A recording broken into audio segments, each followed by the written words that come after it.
Avaluació, evolució, involució o revolució? És que me l'han portat els Reis. Què és avaluar? El diccionari diu determinar especialment el valor aproximat d'alguna cosa. Com que aproximat? Quan avaluem a l'escola, o tens un 5, o tens un 8, o satisfactori i notable, com en vulgueu dir ara. D'aproximació, res de res. En fi, si parlem d'avaluació educativa, entrem en un món que requereix de molts vídeos. Però jo ho faré en un de sol.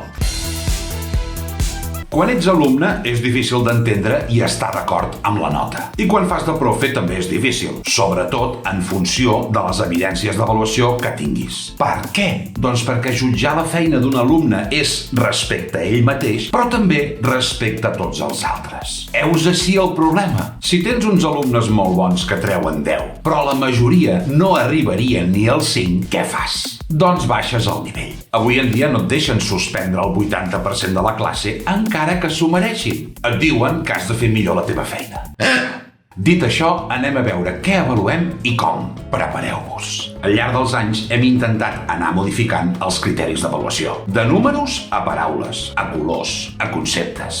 Bàsicament, una aliada per les famílies i pels alumnes. Perquè el que penca, no penca. I els que sí, no tenen cap problema. Vam entendre fa molts anys que l'actitud també tenia nota. I podies treure un 7 i una A, on la A era l'actitud i la A era la millor. Després vam dir que l'important eren les competències. Però ara sembla que ha baixat una mica això de la febre de les competències i ens hem centrat en que l'alumne lideri el seu aprenentatge. Tot això està molt bé. Però sabeu què passa? Que per molts invents que fem, si a final de curs no arribes al mínim de la línia exigida, encara que siguis l'Einstein, no aproves.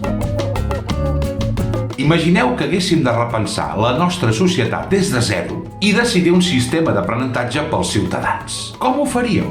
Ho heu pensat? No és que el currículum... Ho heu pensat? L'avaluació compensatòria penso que és terrible. O sigui, potenciar els que no fan res perquè aprovin i penalitzar els brillants perquè no es noti tant.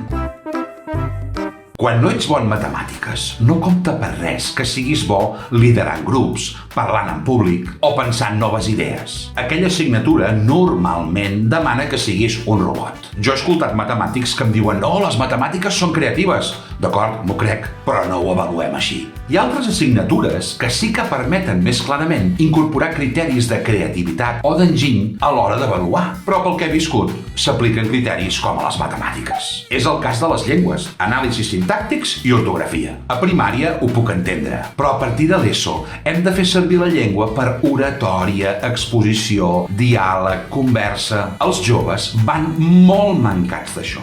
Altres assignatures que podrien ser menys teòriques són la filosofia, la música, les arts plàstiques. Són assignatures de sensibilitat, no de tècnica. Despertar les ganes d'aprendre en aquestes assignatures passa per gaudir del que fem. Per tant, l'avaluació hauria de ser molt més innovadora. El meu fill gran ara és un gran guitarrista, però a primària no li agradava tocar la flauta. De fet, és odiós el so de la flauta quan no en saps.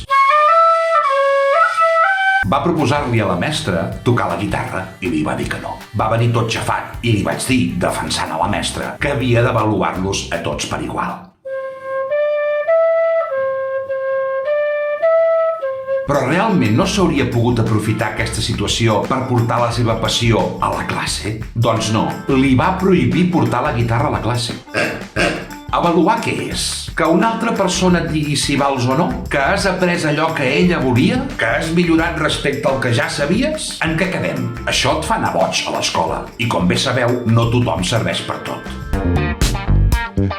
Per fer avaluacions interessants s'ha de tenir valentia, i la majoria de docents no la tenen. Vam incorporar la coavaluació, però els nois i noies no tenen els criteris per fer-ho bé. Si ets amic, t'aprovo, i si no, et fots. També he viscut com a pare no saber com avaluen el teu fill. Les rúbriques o no existeixen o les tenen els professors desades en clau. Per què no diem als alumnes què han de fer per treure un excel·lent? Cada professor té criteris diferents. I després tot sembla injust quan potser no ho és. De què tenim por? No ens agradaria a nosaltres saber les normes del joc abans de jugar-hi? Per què creem aquesta incertesa innecessària als alumnes? I llavors que cadascú s'esforci el que cregui. Però exàmens sorpreses, percentatges de notes ocults i criteris canviants? mostren que tu com a docent vols tenir el poder. I l'educació no va d'això. Quan les normes són compartides i tenen una rúbrica, quan un alumne et ve a reclamar una nota és molt fàcil. Li argumentes a partir d'una cosa, no de si tens bon dia o de si et cau bé o no. Queden resignats però veuen que tens criteri.